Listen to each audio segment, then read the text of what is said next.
Hello प्यारे बच्चों। Finally आज हम लोग बहुत ही दमदार सेशन में आए हैं और आज मैं आशा करता हूं कि सारे बच्चे हमारे क्लास को देखेंगे और डेफिनेटली इस क्लास से आप बच्चों का फायदा होगा। हमने इसके पहले में 2 क्लासेस बनाए, 2 वीडियोस बनाया और वो पूरे वीडियोस बेस्ड थे ट्रिग्नोमेट्री के ऊपर। आप बच्चों ने ट्रिग्नोमेट्री को देखा, बहुत सारा प्यार आपका देखा, बहुत सारे कमेंट्स आपके देखे, बहुत अच्छा लगा। आज इसके कारण ही हमारे कुछ बच्चों ने बोला कि सर कोऑर्डिनेट ज्योमेट्री की रिवीजन करवा दीजिए। कोऑर्डिनेट ज्योमेट्री एक इंपॉर्टेंट चैप्टर है। मैं आप लोग को गारंटी देता हूं कि ये चैप्टर, ये क्लास अगर आप लोगों ने पूरा ध्यान से देखा तो बेटा कोऑर्डिनेट ज्योमेट्री आज आपको पूरा 100% आपके खोपड़ी में चला जाएगा। बस एक आप लोग को मैं रिक्वेस्ट करता हूं, बस आपको इस वीडियो को ध्यान से देखना है, एक एक क्वेश्चन को नोट डाउन करना है। जहां पे भी आपको डाउट जाता है तो कमेंट करना है, व्हाट्सएप करना है, आपके पूरे डाउट सॉल्व करना है। बस ये एक बात आपके माइंड में रखो कि भाई आज इस कोऑर्डिनेट ज्योमेट्री को पूरा तगड़े तरीके से कंप्लीट करना है। मैं आप लोग को गारंटी देता हूं कि अगर आप लोगों ने क्लास को पूरा ध्यान से देखा, एक एक पॉइंट समझ में आया, समझा, तो आज मैं ये आप लोग को बोलना चाहता हूं कि कोऑर्डिनेट ज्योमेट्री आपके लिए बहुत आसान होने वाला है। 10th स्टैंडर्ड सीबीएसई बोर्ड में कोऑर्डिनेट ज्योमेट्री 6 to 7 नंबर के लिए आता है और ये बहुत ही इंपॉर्टेंट होता है। और इसमें होता क्या है कि देखो बेटा 9th में आप लोगों ने बहुत सारी चीजें पढ़ा कि how to plot the distance, plot the points, point को कैसे प्लॉट करना है। अब इस साल आपको सीखना है कि 2 पॉइंट अगर प्लॉट किया तो उसका डिस्टेंस कैसे निकालना है। मतलब लास्ट ईयर का ही कोऑर्डिनेट ज्योमेट्री इस साल पढ़ना है, बस कुछ चीजें आपको नहीं पढ़ना है जो मैं आप लोग को इस क्लास में सिखाऊंगा। तो चलो बेटा क्लास की शुरुआत करने जा रहे हैं हम लोग। कोऑर्डिनेट ज्योमेट्री में होता क्या है, मैं आप लोग को बोला था लास्ट ईयर की, जैसे कि हम लोगों ने एक ग्राफ है, ग्राफ में हमने 2 पॉइंट प्लॉट कर दिया। इस साल में मैं आप लोग को सिखाना चाहता हूं कि भाई ये ग्राफ है और इस ग्राफ में मैंने पॉइंट ए को प्लॉट कर दिया, पॉइंट बी को प्लॉट कर दिया, राइट। अब आपको क्या करना है, 10th स्टैंडर्ड सीबीएसई बोर्ड में सवाल आएगा कि पॉइंट ए से पॉइंट बी तक का डिस्टेंस कितना है। बेटा बहुत ही सिंपल सवाल रहेगा, आपको बिल्कुल घबराना नहीं है। लास्ट ईयर तक आपने सीखा कि how to plot point A, how to plot point B, but इस साल आपको सीखना है कि ये 2 पॉइंट के बीच का डिस्टेंस कैसे निकाले। इस साल आपको एक ही फॉर्मूला याद करना है डिस्टेंस निकालने के लिए। डिस्टेंस फॉर्मूला बोला जाता है, मान लिया इस पॉइंट को मैंने x1, y1 मान लिया और इस पॉइंट को मैंने x2, y2 मान लिया, तो सीधा सीधा जो होता है ना AB निकालने के लिए फॉर्मूला, AB मतलब डिस्टेंस निकालने के लिए हमारे पास फॉर्मूला होता है जो आपको यहाँ पे हमने ऑलरेडी मेंशन किया है, x2 minus x1 whole square plus y2 minus y1 whole square. आप बोलोगे कि सर ये फॉर्मूला कहां से आया, घबराने की जरूरत नहीं है। ये फॉर्मूला कहां से आया, इसका डेरिवेशन कैसा है, सारा चीज मैं आपको बताने वाला हूं। बस आपको फोकस करना है, जो मैं पढ़ा रहा हूं उसी के ऊपर पूरा नोट्स बनाते रहे। मेरा देखो ये फॉर्मूला कहां से आया, मैं आप लोग को बताना चाहता हूं कि अगर ये फॉर्मूला आपको डिराइव करना है तो बहुत ही सिंपल है। आप लोग देखो ये अगर मैंने यहाँ पे मार्किंग किया तो ये डिस्टेंस है x1, आपको पता है, क्योंकि अगर ये कोऑर्डिनेट x1, y1 है, इसका मतलब ये डिस्टेंस x1 है और इतना डिस्टेंस हमारा y1। अगर ये पॉइंट की बात किया तो यहाँ से यहाँ तक का डिस्टेंस जो है वो x2 है और यहाँ से यहाँ तक का डिस्टेंस आपका y2। मैं क्या करता हूँ, मैं थोड़ा सा यहाँ पे अपना थोड़ा दिमाग लगाता हूँ, मैं यहाँ से एक परपेंडिकुलर ड्रॉ करता हूँ और ये 90 का बन जाएगा। आपको पता है कि ये पूरा डिस्टेंस x2 है, ये पूरा डिस्टेंस x1 है, तो ये जो डिस्टेंस आपको निकालना है ये बन जाएगा x2 माइनस x1। उसी तरीके से पूरा डिस्टेंस y1 है, पूरा डिस्टेंस y2 है, यहां से यहां तक का डिस्टेंस y1 है, तो अगर ऊपर वाला डिस्टेंस मुझे निकालना है तो बन जाएगा y2 माइनस y1। बहुत ही सिंपल है भाई, क्योंकि मेरे को डिस्टेंस फॉर्मूले से ये डिस्टेंस निकालना है, this distance is equal to AB, तो मैं यहाँ पे पाइथागोरस थ्योरम लगाऊंगा कि hypotenuse square is equal to base square. Base square मतलब x2 minus x1 whole square plus height square, height यहाँ से यहाँ तक y2 minus y1 whole square, और आपको AB निकालना है, इसलिए आपका फॉर्मूला बन जाएगा square root of x2 minus x1 whole square plus y2 minus y1 whole square. तो आपका जो डेरिवेशन है ये रेडी हो गया बेटा। आपको बिल्कुल चिंता नहीं करना है, जो भी क्वेश्चन आपको समझ में नहीं आ रहा है, जो भी डेरिवेशन आपको नहीं समझ में आ रहा है, सीधा सीधा आपको कमेंट करना है, व्हाट्सएप करना है, आपके पूरे डाउट हम लोग सॉल्व करने हैं। तो चलो बेटा आज से आप लोग को डेरिवेशन याद करके रखना है कि जब भी 2 पॉइंट के बीच का डिस्टेंस निकालना है तो हमारा डिस्टेंस फॉर्मूला रहेगा x2 minus x1 whole square plus y2 minus y1 whole square. चलो नेक्स्ट स्लाइड में हम लोग जाते हैं, जिसमें हम लोगों ने ये प्रूव करके दिखाने की कोशिश किया। सबसे पहले मैं कुछ एग्जांपल लेता हूं, आपको सिखाता हूं कि 2 पॉइंट के बीच का डिस्टेंस कैसे निकालते हैं, और उसके बाद जो मोस्ट इंपॉर्टेंट क्वेश्चन है 10th स्टैंडर्ड सीबीएसई बोर्ड में जो आते हैं उसके ऊपर हम लोग ध्यान देने वाले हैं। बस आपको चिंता नहीं करना है, आपको लास्ट तक इस वीडियो को देखते रहना है। चलो तो सामने चलते भाई। ये क्वेश्चन होने के पहले ना, जैसे ये सवाल हमने यहाँ पे ले लिया, ये सवाल बहुत इंपॉर्टेंट है, लेकिन इस सवाल को सॉल्व करने के पहले हम लोग कुछ इसके इंपॉर्टेंट क्वेश्चन पढ़ेंगे जो बेसिक है, लेकिन एक नंबर के लिए एग्जाम में आते हैं। जैसे कि मैंने आप लोग को बोल दिया कि एक पॉइंट ए है 2,3 और पॉइंट बी है 6,8 और मैंने बोला कि ये वाला डिस्टेंस आप फाइंड आउट करो। Find the distance between point A to B, whereas point A is equal to 2,3 and point B is equal to 6,8। आपको मैंने इसके पहले भी बता चुका है कि पॉइंट A को आप x1, y1 मानो और पॉइंट B को आप x2, y2 मानो। आप बोलोगे कि सर आपने A को x1, y1 क्यों बोला? बेटा ये आपके ऊपर डिपेंड है। आपने अगर B को x1, y1 बोला, A को x2, y2 बोला, आपका क्वेश्चन का आंसर चेंज नहीं होगा। आप डिस्टेंस इधर से इधर का निकालो या इधर से उधर का निकालो, आपका डिस्टेंस सेम ही आने वाला है, आपका डिस्टेंस थोड़ी चेंज होने वाला है। तो बिल्कुल चिंता नहीं करना है, आप किसी को भी x1, y1, x2, y2 मान सकते हो। सो डिस्टेंस फॉर्मूला हमारे पास होता है square root of x2 minus x1 whole square plus y2 minus y1 whole square. सारे फॉर्मूले में वैल्यू डाल देंगे हम लोग। x2 मेरे पास 6 है, x1 मेरे पास 2 है whole square plus 8 minus 3 whole square. जब हम इसको सॉल्व करेंगे आपको दिख रहा होगा, जब मैं यहाँ पे सॉल्व करता हूँ तो आपको दिखेगा कि 6 माइनस 2 4 का स्क्वायर होता है 16, 8 माइनस 3 5 का स्क्वायर होता है 25 और 16 प्लस 25 होता है 41। So what is the distance between point A to B is square root of 41। आया समझ में? तो इस तरह के बेसिक सवाल आपको आना चाहिए। कोई भी दो पॉइंट अगर आपको दिया है, एक पॉइंट को x1 y1 मानो, दूसरे पॉइंट को x2 y2 मानो और दोनों के बीच का डिस्टेंस निकालने के लिए बहुत ही प्यारा सा फॉर्मूला लगा लो, आपका आंसर रेडी हो जाएगा। तो इस तरीके से आपको क्वेश्चन को बनाना। अभी हम लोग बहुत इंपॉर्टेंट क्वेश्चन के बारे में पढ़ेंगे, ये आप लोग को नोट करके रखना है।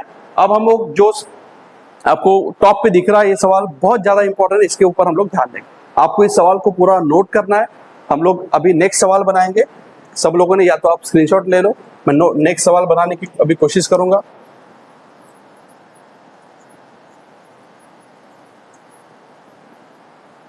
चलो, सो नेक्स्ट सवाल is do the points. 3 point आपको दे दिया है फॉर्म अ ट्रायंगल। जो 3 पॉइंट आपको दे दिया है इससे ट्रायंगल बनेगा, ऐसा सवाल आपको पूछ लिया। आपको पता है ट्रायंगल तभी बनता है, ट्रायंगल के अलग अलग टाइप होते हैं। एक होता है राइट एंगल ट्रायंगल, एक होता है स्केलर ट्रायंगल, एक होता है इक्विलैटरल ट्रायंगल। राइट, समझ में आ रहा है? एक होता है आइसोस्केलर ट्रायंगल जिसमें 2 साइड सेम है, उसको आइसोस्केलर ट्रायंगल बोला जाता है। जिसमें तीनों साइड सेम है उसको इक्विलैटरल ट्रायंगल बोला जाता है। जिसमें तीनों साइड अलग अलग है उसको स्केलर ट्रायंगल बोला जाता है। तो इसके डिफरेंट टाइप्स, ट्रायंगल के डिफरेंट नाम। और जिसमें hypotenuse square equal to base square plus side square होता है उसको हम लोग राइट एंगल ट्रायंगल बोलते हैं, जहां पे एंगल 90 डिग्री का होता है। मतलब बेटा अगर ये सवाल आपको बनाना है तो सबसे पहले आपको ट्रायंगल के डिफरेंट टाइप्स के बारे में पता होना जरूरी है। अब आप मुझे बता दो भाई कि कोई भी 3 पॉइंट्स ट्रायंगल कब बनाए? कोई भी 3 पॉइंट्स ट्रायंगल तभी बनाएंगे। अब यहाँ पे हम इस सवाल को बनाते, आपका पूरा ध्यान होगा। एक पॉइंट है ए जिसको मैंने माना 3,2, पॉइंट बी है जिसको मैंने माना -2, -3 और पॉइंट सी है जिसको मैंने माना 2,3। मैं क्या करता हूं, मैं एक रफली ट्रायंगल बनाता हूं। आपको जस्ट बताने के लिए मैं कर रहा हूं, मैं एक रफली ट्रायंगल बनाता हूं जिसमें मैं सारे पॉइंट है या नहीं आप में चेक करना है। लेकिन हम बना के हम लोग बताएंगे, पहले मैं अज्यूम करता हूं कि ट्रायंगल है और सॉल्व करता हूं, फिर आपको बताता हूं कि हाँ यार मैंने जो अजम्पशन किया था सही था, करेक्ट था। तो पॉइंट ए ले लिया 3,2, पॉइंट बी ले लिया -2, -3 और पॉइंट सी ले लिया 2,3। मैं क्या करता हूं, मैं सबसे पहले डिस्टेंस फॉर्मूला लगा के एक एक डिस्टेंस निकालता हूं। मैं पहले BC का डिस्टेंस निकालता हूं, AB का डिस्टेंस निकालता हूं और AC का डिस्टेंस निकालता हूं। आपको पता है अगर मैं A से B का डिस्टेंस निकालूंगा तो A मेरा 3,2 है और B मेरा -2, -3। जब सॉल्व करूंगा तो इसको आपको x1 y1 मानना पड़ेगा और इसको आपको x2 y2 मानना पड़ेगा। चलो सॉल्व कर लो। सो AB का जो डिस्टेंस आएगा आपको दिख रहा है, AB का डिस्टेंस आएगा square root of x2 minus x1 whole square plus y2 minus y1 whole square. आप वैल्यू डाल दोगे आपका आंसर आ जाएगा। यहाँ पे x2 आपके पास -2 है, माइनस x1 आपके पास 3 है whole square plus y2 minus y1 whole square. आप इसको सॉल्व करोगे, -5 का स्क्वायर 25 और -5 का स्क्वायर 25 तो आपका आंसर आ जाएगा √50। √50 को आप लिख सकते हो 5√2। तो आपका ए बी यहाँ पे बन गया, राइट। उसी तरीके से आप दूसरा साइड निकालोगे। दूसरा साइड हमारे पास ए सी है, ए से लेके सी तक, ए से लेके सी तक। ए जो पॉइंट है आपके पास 3,2 है और सी आपके पास है 2,3। इसको आपको x1 y1 मानना है, इसको आपको x2 y2 मानना है। आपको इसके पहले भी मैंने बोल दिया है कि x1 y1 x2 y2 किसको मानना है ये आपके ऊपर डिपेंड है। आप अपने हिसाब से डिसाइड कर लो, क्योंकि आपका आंसर में कोई चेंजेस नहीं होने वाला है। क्योंकि मुझे अगर कलमेश्वर से नागपुर जाना है और नागपुर से कलमेश्वर आना है, या कलमेश्वर से नागपुर तक का डिस्टेंस अगर 25 किलोमीटर है, तो क्या नागपुर से कलमेश्वर का डिस्टेंस 50 हो जाएगा? नहीं, जो डिस्टेंस है वही रहेगा। इसलिए आप ए से सी तक निकालो या सी से ए तक निकालो, आपका डिस्टेंस चेंज नहीं होगा। तो हमने ए सी निकाला। ए सी निकालने के लिए भी हमारे पास फॉर्मूला है भाई, x2 - x1 whole square plus y2 - y1 whole square. जब हम इसको सॉल्व करेंगे तो x2 मेरे पास 2 है, x1 मेरे पास 3 है whole square plus 3 - 2 whole square. जब हम इसको सॉल्व करेंगे -1 का स्क्वायर 1, 2 1 का स्क्वायर 1, सो आपका आंसर आ जाएगा, आपका आंसर आ जाएगा √2। अब और एक डिस्टेंस बचा है जिसको ए बी बोलेंगे हम। तो ए बी जो है हम लोग नेक्स्ट स्लाइड पे निकालेंगे। ए बी जो डिस्टेंस है भाई, नेक्स्ट पेज पे हम लोग निकालते हैं ए से लेके बी तक। एक बार पॉइंट ढूंढ लेते हैं। ए का 3,2 है, इसका -2, -3 है, 3,2 और -2, -3। आप अभी ए बी तो ऑलरेडी हमने निकाला है, ए सी भी निकाला, अभी बी सी हमको निकालना पड़ेगा। बी सी -2, -3 और 2,3, -2, -3 और 2,3। हम इसको बी सी निकालते हैं, बी सी निकालते हैं हम लोग। बी सी 2, एक मिनट सी। चलो, तो हम लोग सी बी निकालेंगे। हम C B distance C B, okay. तो ये हमारा जो हो गया वो x1 y1 हो जाएगा और ये जो होगा वो x2 y2 हो जाएगा। चलो, इसको जब सॉल्व करेंगे हम तो डिस्टेंस फॉर्मूला सी बी में लगेगा। सी बी का जो डिस्टेंस फॉर्मूला है यहाँ पे हम लोग लगा रहे हैं। थोड़ा सा मैं इसको थिकनेस बढ़ा देता हूँ। हाँ, चलो, is equal to square root of what is the formula, x2 - x1 whole square plus y2 - y1 whole square. जब इसको सॉल्व करेंगे हम तो पूरा क्लियर हो जाएगा आपको picture. So -2 - 2 whole square plus -3 - 3 whole square. तो -2 - 2 -4 का स्क्वायर होता है 16 प्लस -9 का स्क्वायर होता है 81 क्योंकि -6 का स्क्वायर होता है 36। ये गलत कर दिया मैंने, 36 और 36 प्लस 81 16 होता है आपका 450। तो हमने तीनों साइड निकाली।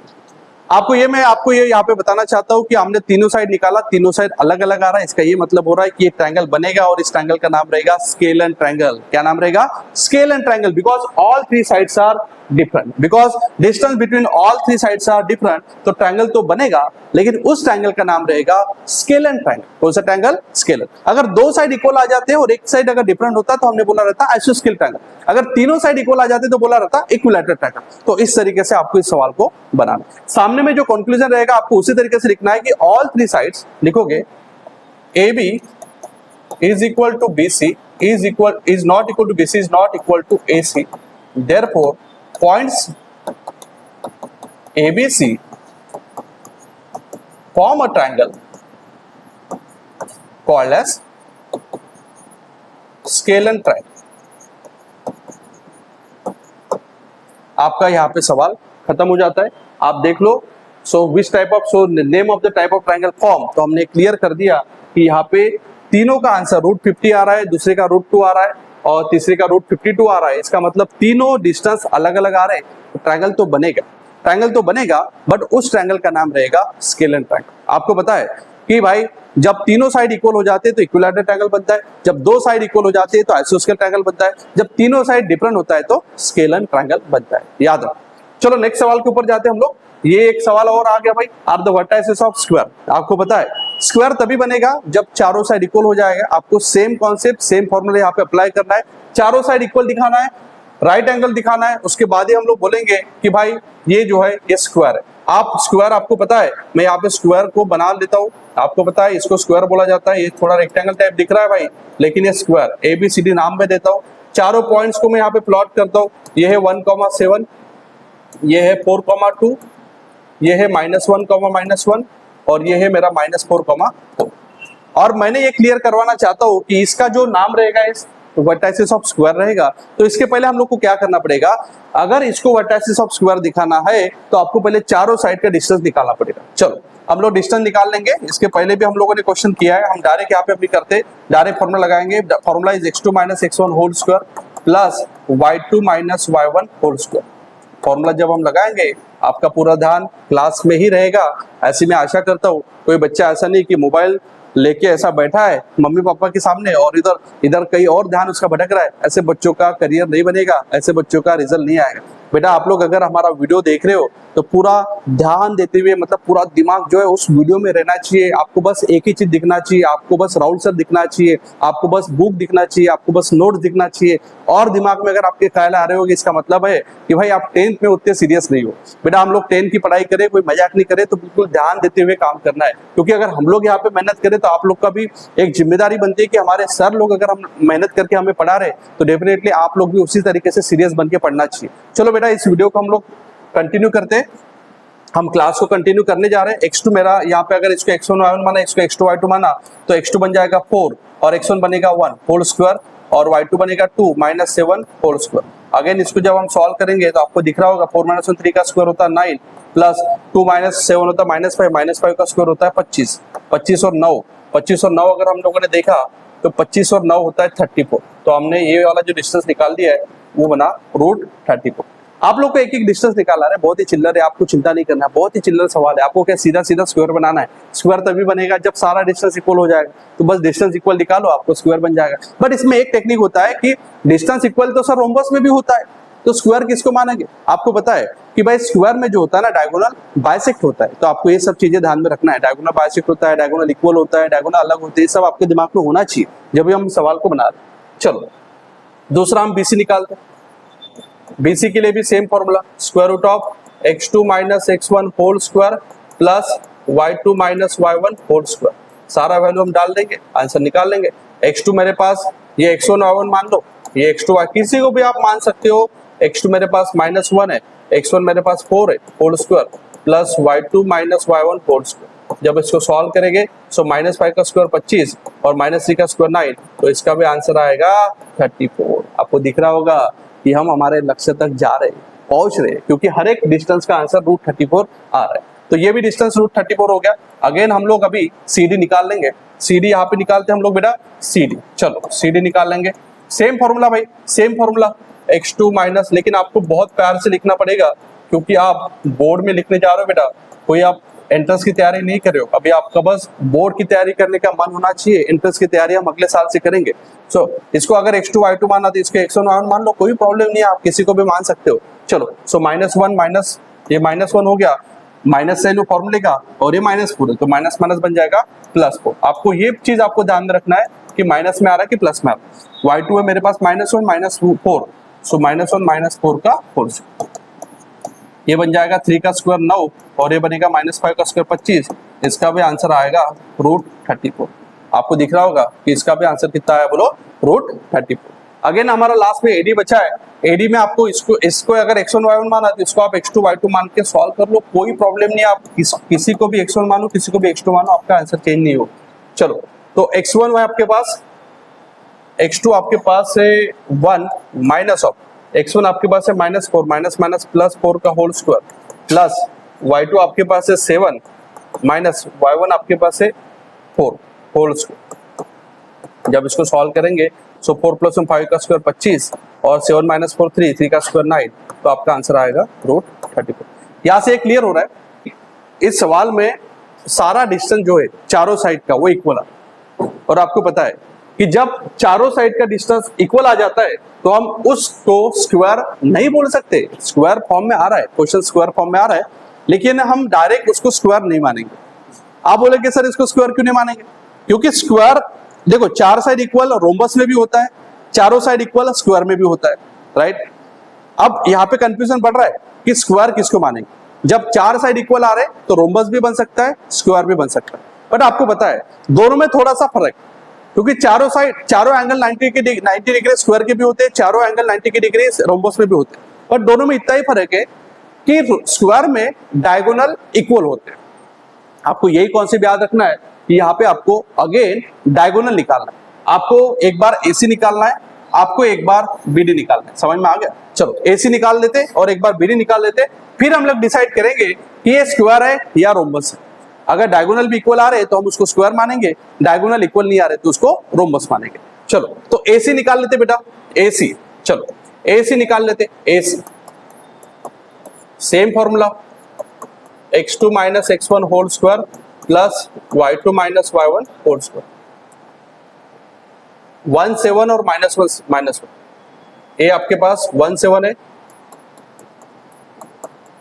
और C आपके पास -1 देख लो यहाँ पे, C आपके पास -1 चलो सो AC निकालने के लिए हमारे पास फॉर्मूला है x2, आप मान लिया इसको x2 मान लिया, minus x1 whole square plus y2 minus y1 whole square. जब हम इसको सॉल्व करेंगे तो -2 का स्क्वायर 4 और -8 का स्क्वायर 64 प्लस 4 होता है 68। तो हमारे पास डायगोनल आ गया 68। दूसरा डायगोनल भी हम लोग निकाल लेते हैं। यहाँ पे दूसरा डायगोनल का नाम है BD। क्या नाम है? BD निकाल लेते बेटा। B आपके पास दे दिया है 4,2 और D आपके पास दे दिया है -4,4। BD निकाल लेते बेटा। BD जब निकालेंगे हम, इसको आप x1 y1 मान लो, इसको आप x2 y2 मान लो। जब हम BD निकालेंगे तो BD का फॉर्मूला बन जाएगा x2 minus x1 whole square plus y2 minus y1 whole square. हम सॉल्व करेंगे, x2 मेरे पास -4 है, -4 whole square plus 4 -2 whole square. जब हम सॉल्व करेंगे -4 होता है -8 का स्क्वायर होता है 64 और 4 -2 2 का स्क्वायर होता है 4। अगेन इसका भी आंसर आ रहा है √68। आपको यहां से ये क्लियर हो गया है कि एक क्वाड्रिलैटरल में चारों साइड इक्वल है, दो डायगोनल भी इक्वल है, तो हम इसको क्लियरली स्क्वायर बोल सकते हैं। बस आपको यहाँ पे मेंशन करना पड़ेगा कि इन दिस क्वाड्रिलैटरल ABCD, और जो पॉइंट्स ABCD है, AB is equal to BC equal to CD equal to AD and diagonal AC is equal to BD. So therefore points A, B, C, D forms a square. यहाँ पे हमारा question खत्म हो जाता है। तो इस तरीके से आपको देखो भाई, क्वेश्चन इज वेरी सिंपल, बस आपको स्टेप बाय स्टेप हर एक चीज को सॉल्व करना पड़ेगा। हर एक क्वेश्चन इजी लग रहा होगा आपको, इस सर ये तो क्या है, तो सीधे सिंपल सवाल है। हाँ यार, सिंपल तो सवाल है, लेकिन आपको ना स्टेप बाय स्टेप कैलकुलेशन करना पड़ेगा। हर एक स्टेप में आपको देखना पड़ेगा कि कैसे सॉल्व हो, तभी आपको क्वेश्चन इजी लगेगा। तो अभी और हमारे पास बहुत सारे क्वेश्चन है, तो ये नेक्स्ट वीडियो में हम लोग सीखेंगे। यहाँ पे आशा करता हूँ कि आपको ये पूरे इस टाइप के क्वेश्चन समझ में आ रहे होंगे। हम लोग नेक्स्ट वीडियो में डेफिनेटली आपको सेक्शन फॉर्मूला पढ़ाएंगे और कुछ इंपॉर्टेंट क्वेश्चन जो डिस्टेंस फॉर्मूले के होते हैं कोऑर्डिनेट ज्योमेट्री में, और बहुत सारे क्वेश्चन है जो हम लोग नेक्स्ट वीडियो में पढ़ेंगे। ये वीडियो को आपको देखते हुए एकदम बेसिक चीजें मैंने पढ़ा दिया कि डिस्टेंस कैसे निकालते हैं, कोई भी 4 वर्टेक्स है तो उसका स्क्वायर कैसे बनता है, रेक्टेंगल कैसे बनता है, पैरेललोग्राम कैसे बनता है, 3 वर्टेक्स से दिया तो कौन सा ट्रायंगल बनता है। बस इसी के ऊपर मैंने बेसिक आइडिया दिया है। आप लोगों को मैं आशा विश्वास दिलाता हूँ कि इसके बाद के जो वीडियो रहेंगे और इंपॉर्टेंट रहेंगे, और इंपॉर्टेंट क्वेश्चन हम लोग उस वीडियो में लाएंगे। बस तब तक आपको इस वीडियो को देखना है, शेयर करना, लाइक करना है, सब्सक्राइब करना है। चलो मिलते हैं नेक्स्ट वीडियो में। Bye bye, all the best.